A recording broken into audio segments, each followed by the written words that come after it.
is Marcel DeCoste, and oddly enough, maybe, for the role I now occupy, I'm actually a professor of English literature, and I've worked here at the University of Regina for almost 26 years. And I've come into this role as Director of Publications, which I guess we'll talk about a little bit later on, at the University of Regina Press more recently, working to be a bit of a liaison between the house and the school and the academy and our publishing list.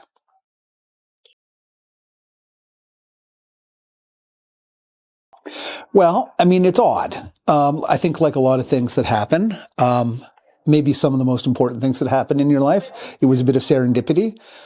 So as I say, I'd been teaching here for many, many years, happily kind of doing my thing, gotten to a point being full professor in a department I'd been in for over 20 years. And I thought I kind of knew what the rest of my life looked like.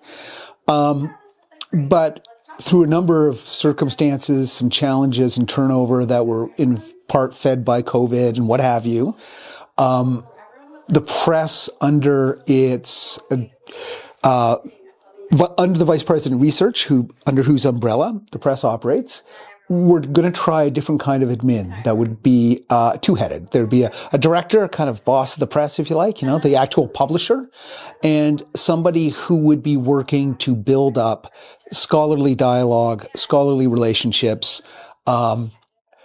editorial side of house a little bit, and the editorial processes. And so there was a call went out, and I thought, that sounds interesting. So, and I knew the VPR well, and so we talked that through, and it seemed actually a good time to learn something new, which, I mean, you always learn something new as a teacher because you have students, but you can get very much in your own mind and in your own way of thinking in a rut, perhaps. Truly, since coming into this work, it's been an awful lot of education and an awful lot of learning. You know, I had been an author on the other side of the fence. I had published with university presses, but you only see a part of the machine when you do that. And coming in and joining this new team has been really revitalizing and exciting, but also it's like being a student again, which has its ups and downs, I suppose.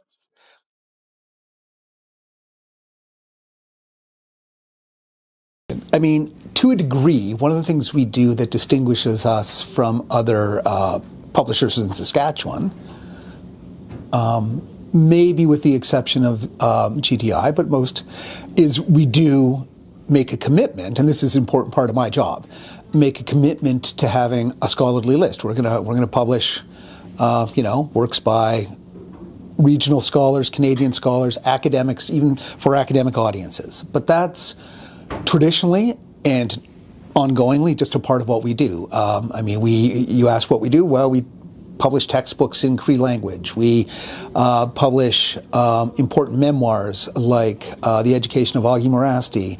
We publish scholarly books that have a kind of crossover, that have a kind of trade appeal. I think of one very recently, Bloody Bodies, Bloody Landscapes, very much scholarly work looking at Hollywood slasher films through the lens of decolonial and indigenous perspectives, but very accessible and very kind of meant to be pitched that way. And we're pushing in different directions even now. So we just won an award at the Sask Book Awards for our first graphic novel, which is educational. It's true to our scholarly mandate, but is very much a graphic novel and not written by a professor. And we are following that up with one on race and sport, specifically being black and curling in Canada in the fall, which actually comes out of a scholar's doctoral work, and we have translated that into a graphic novel. So we do all sorts of different kinds of things and are interested in continuing to explore what might be done from the kind of house we are.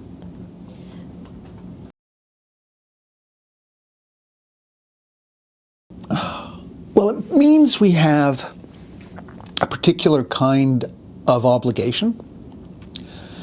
So working here, you talked about the offices, they are nice offices, right? So we're housed by the university, we are supported by the university, and the university, in addition, offers us a lot of opportunities. I can walk down the hall, run into somebody I've known for 20 years and ask them to do us a favor, ask them to read a manuscript, or say, what are you working on? And maybe you want to be proposing us a book, right? So we have all those opportunities, and we do, as I say, at certain kind of real funding supports that, some of our other kind of Saskatchewan publishers don't have.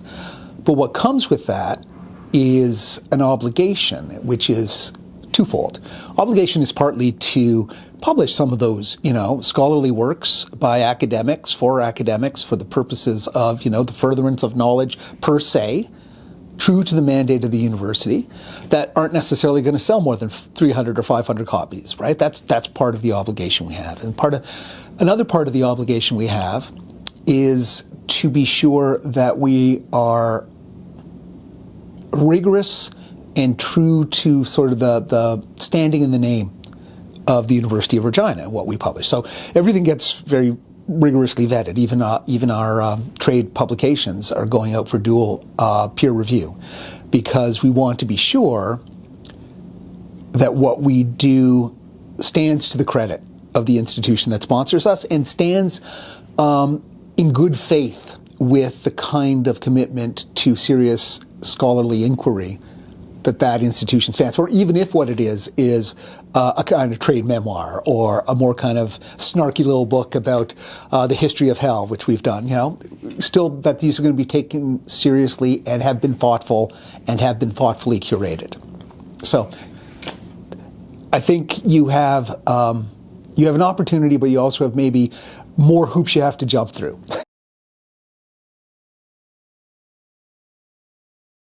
There are a lot of answers to that.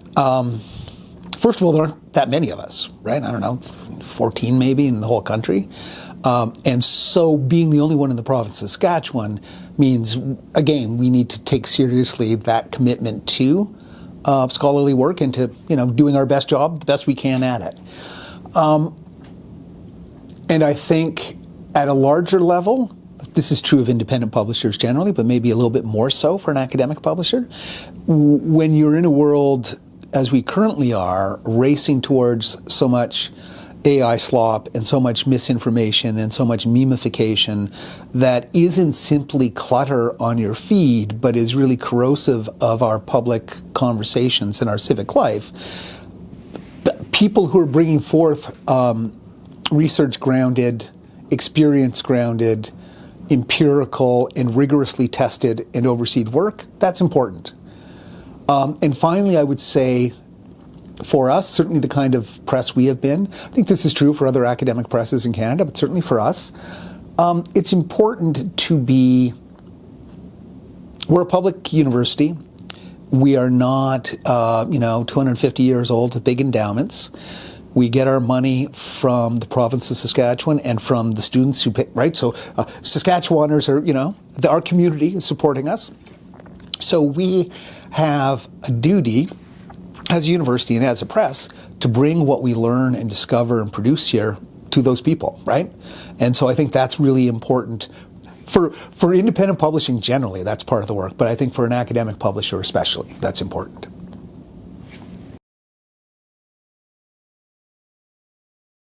Frankly, you do the best you can.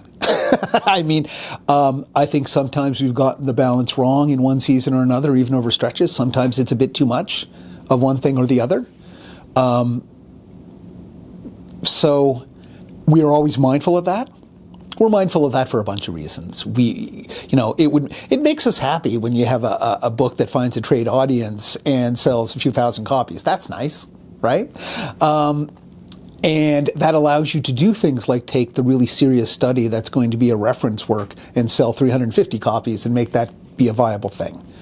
So it is about trying to find a balance that creates an appealing and multifaceted season that creates the kind of list that draws to you the kind of work you wish to be able to publish.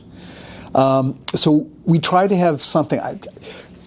To numericize it is difficult, but to try and have a half and half, give or take, right? We think of it in terms of there's the trade and then there's the sort of educational and language resources, which aren't quite academic or scholarly in the same way, and then the scholarly part of house. And we want to have a kind of balance of those works all the time because of those commitments I mentioned earlier, both to be committed to upholding the academic life that the university stands for, but also being committed to taking important stories and discoveries to a broader audience.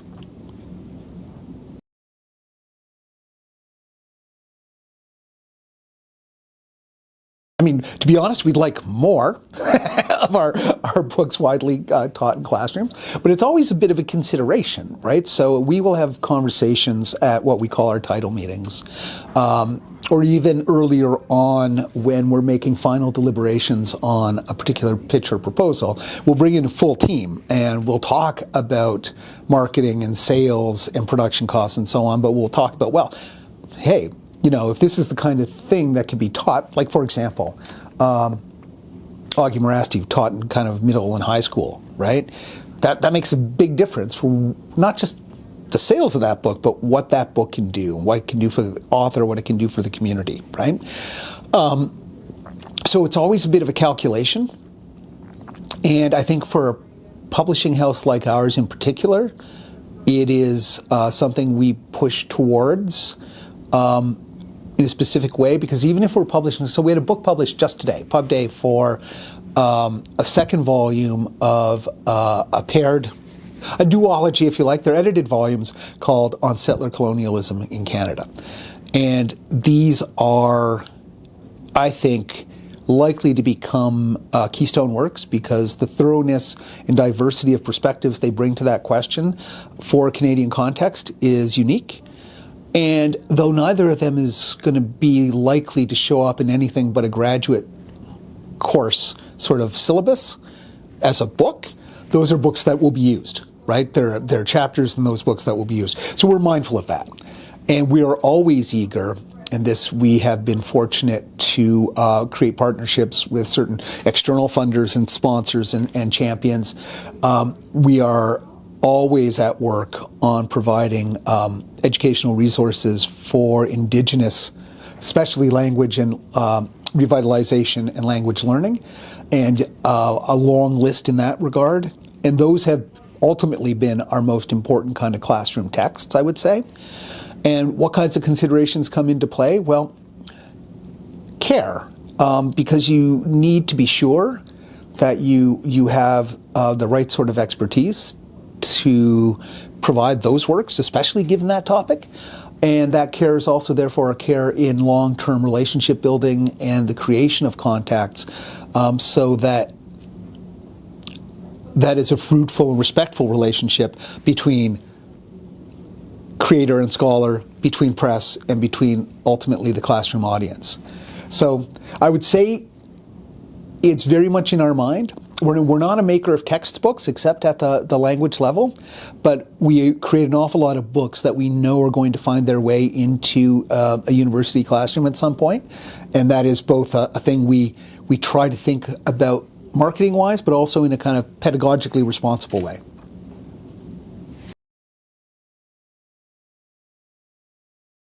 Well, it's the thing that makes our life difficult. I mean, we'll have people come to the press, naming no names, and they will have a book, and they'll say, "Oh, the manuscript's ready, and will that be out next fall?" And it's like, okay, let me tell you. What it does is create, months of delays and extra hoops, right? And because it isn't simply a process, like you can say, sending this out for copy edit, or sending this out for layout, or sending this out to print is a process that's going to take X number of days or X number of weeks, and you know that reliably, because infamous reader 2 can come back and say, well, you know what, this is really messed up, and it's not acceptable for publication, and you need to do X, Y, and Z, right? So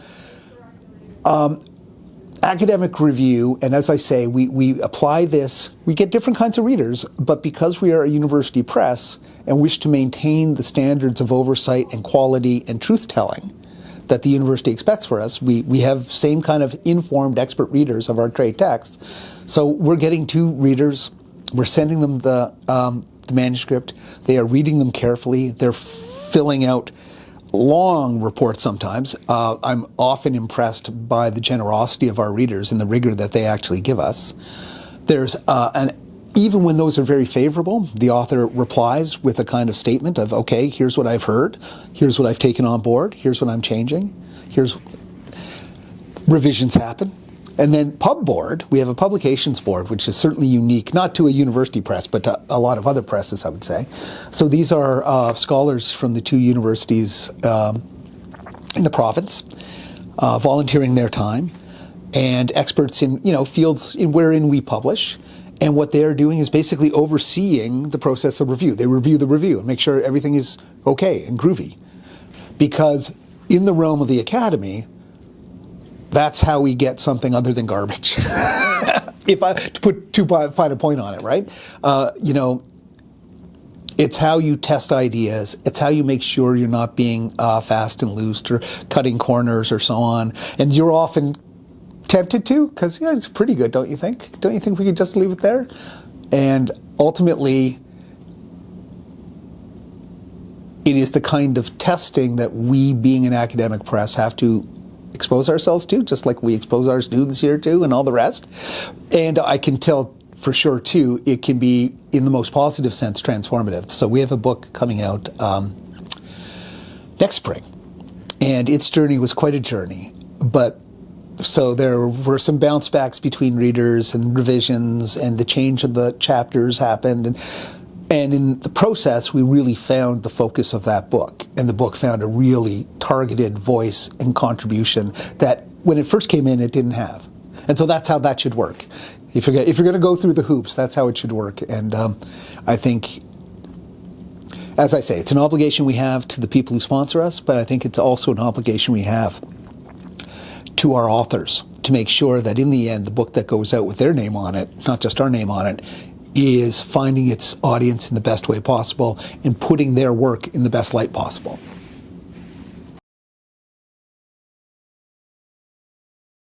Well, the easy answer to that in Saskatchewan is we're the only academic publisher. It means we just publish some things that nobody else would. Right? So, for example, a book I'm kind of excited about. So this was a fellow, he's a retired professor at the university up the road, and he had a book on, I had a project. The manuscript was largely done, but it came out of work he'd done for years and years for, the French-Saskatchewan Association here in Saskatchewan.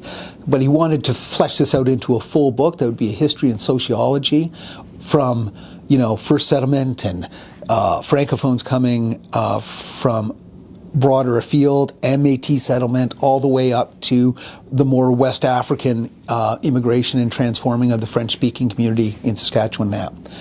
And so I was listening to that thinking, well, okay, that's a pretty solid kind of academical project. And it's pretty niche, quite possibly. And that if we don't publish that, probably it doesn't get published as a book form. Maybe it can be, a report for the association again, but he wanted to be able to take things a bit further than that and have a bigger audience than that. And I mean, that's, I think, part of what allows us to stand out we've got the graphic novels that are for grown-ups, and we've got the Indigenous language resources, which we have really made, I think, in all honesty, something of a brand. We were very much, due to the great work of so many people like Solomon Ratt and friends of the press from First Nations University of Canada, we have been very important players in that role here. But I think one of the things that makes us stand out amongst Saskatchewan publishers is that little scholarly contribution of knowledge, that's a thing we can and should do, and maybe isn't for every publisher, right? That's not their mandate. It is ours, right? And so even when we're going to push in some other directions, our inclination will be, you asked earlier, well, how does thinking about your books being textbooks impact what you do? Well, even when we're talking about something that is a little tradey, a little memoir-y, a little YA, we're thinking about what does this contribute right, to the voices that get heard and what we know about ourselves as a community, right? So there is a kind of pedagogical questioning that goes on in everything we do.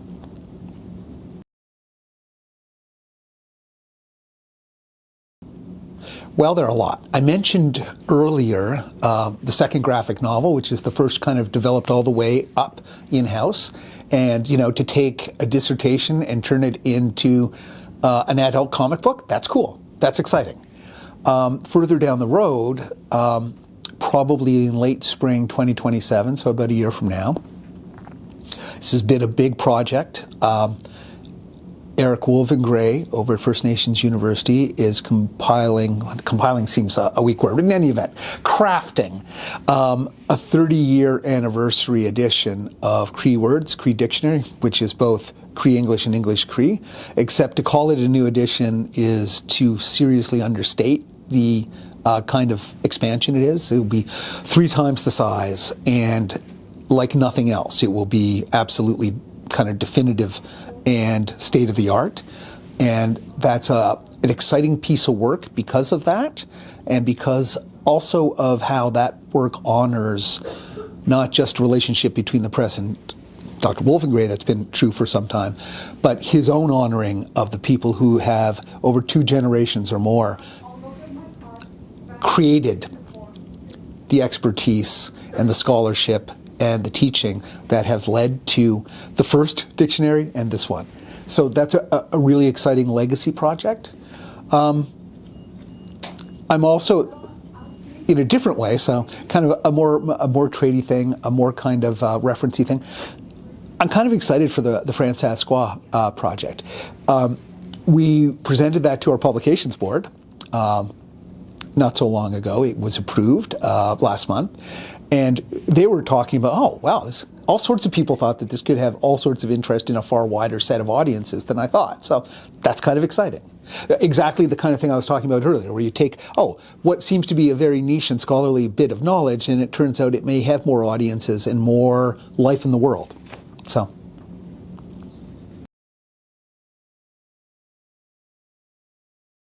How should we begin? Well, I mean, there are more books and fewer readers, so there's that. So finding your way in that landscape. There is the difficulty increasingly of discoverability in sales. So, where you have traditionally found most of your sales is shifting a little bit, and trying to figure out why that is and how to navigate it is something.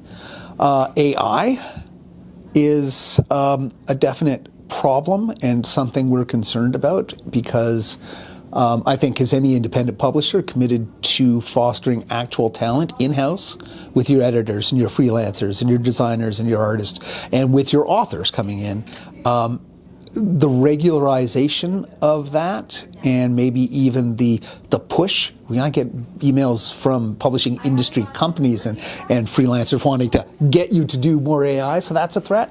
And then there's the funding situation, right? When the market is itself so tricky, we would always like a bit more government funding, wouldn't we? So there are lots of challenges, but on the one hand, I think it has been thus for a long time.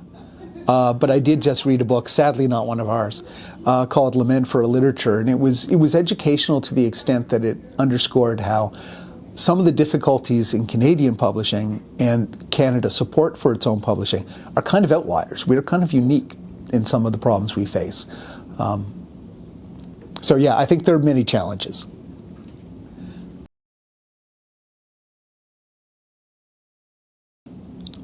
I think some simplified systems of support would be helpful. Things that were maybe not just finite term grants. I think some of the things, to be honest, that don't have to even be about money. So I'm speaking to SAS Books, so I will offer a shout out to some of the work being done there in terms of government outreach and some of the ways in which that organization is speaking to governments and ministers about how, look, you can simply incorporate your own homegrown works, your publisher's own works in curricula, in library purchasing, and so on. Those things are important not just in the units that those might secure and create a kind of baseline for, like a security of income, which is nice, but also because you're getting more of a market and more of an audience that is aware you exist and looking for the more things that you may produce down the line. I was at an event last night. This is a kind of thing that I do in my sort of straddling of university and university press.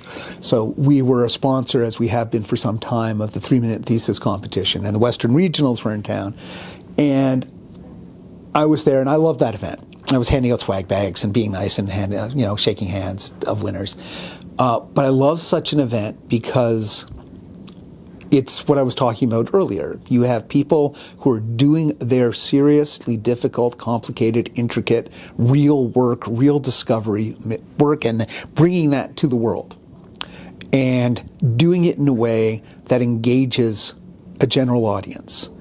And the more you do that, the more goodwill and interest you're going to have in the work that the university does. Well, in just the same way, if there are more, Thistledown books or U of R Press books or GDI books on has a high school library shelf or community library shelf, that's a huge support for the publishers and for your community and your own homegrown talent. So I mean, to talk about something other than give me more money, which of course I would be happily take, those are the kinds of initiatives that I think are humble but meaningful and can build to something bigger.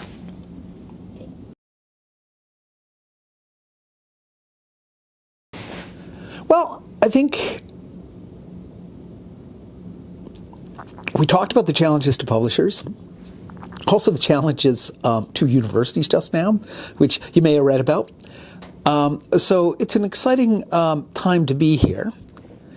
But it's also, I would say, this house is doing an awful lot, as I hope I've kind of laid out in my answers, is doing a lot of interesting and exciting things. It's trying to stay true and carry forward some of its real, I think, proud legacy achievements, in Indigenous storytelling, Indigenous history, Indigenous language and language resources, in regional stories, whether that's of a memoir sort or an ecological sort or a political history sort, but also wanting to look forward to other kinds of educational resources.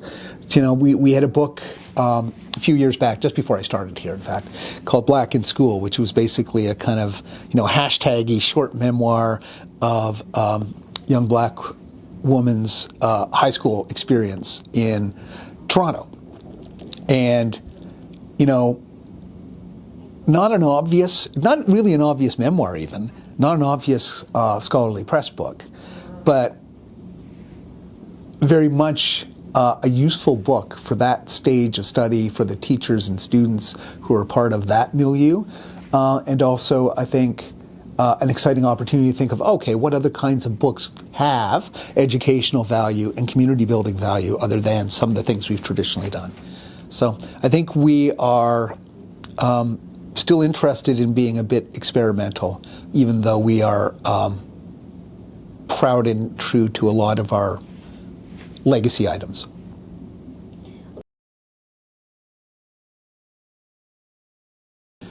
I have had one of the things that's been fun for me in this role, and this is an opportunity you get, again, by being attached to institution of higher learning. So we've had, over the course of the past year and a half, a whole bunch of student interns from the University of Saskatchewan and from the University of Regina. And these are young people who are actually taking credit courses. So this is a work experience course offered, so they're getting credit for it and coming in and working 8 hours a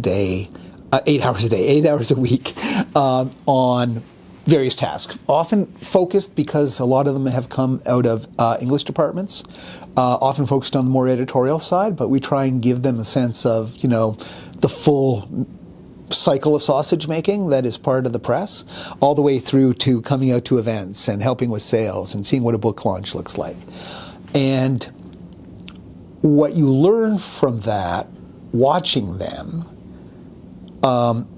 is for me almost a micro version of what has come to me. So, as I say to people here, like, I had no idea of what academic houses do, right? I had published a couple of books with one. I've had interaction with, marketing people and with editors, but you don't really know what books are about. And so I think my biggest advice for somebody who is interested in the field is to take that seriously. I mean, we talked about the challenges earlier, but there is a hunger for those skills of the mind and of the craft that the publishing industry is built upon. And that isn't just all about the solitary author scribbling away, but about all those other people who lift that work up and help it find its audience. So trying it out and not figuring that some chatbot is going to take the place of it, and in fact being maybe a bit pugnacious in wanting to make sure that that doesn't happen. And then getting your foot in the door, whether it's in a paid internship or a term position or the kind of student internship that I was talking about earlier, to get a sense, because the world is bigger and busier and more diverse than you might expect. I mean, maybe I'm thinking still of undergrads here, but I think they're mostly, and I think a lot of people who think about publishing only think about what it's like to sit and write. And having an experience of what goes into the life cycle of a book, that's something I would recommend. Because even if you walk away from that saying, that's not for me, you'll have learned an awful lot of skills. You've learned a lot about how other kinds of businesses and other kinds of expertise operate.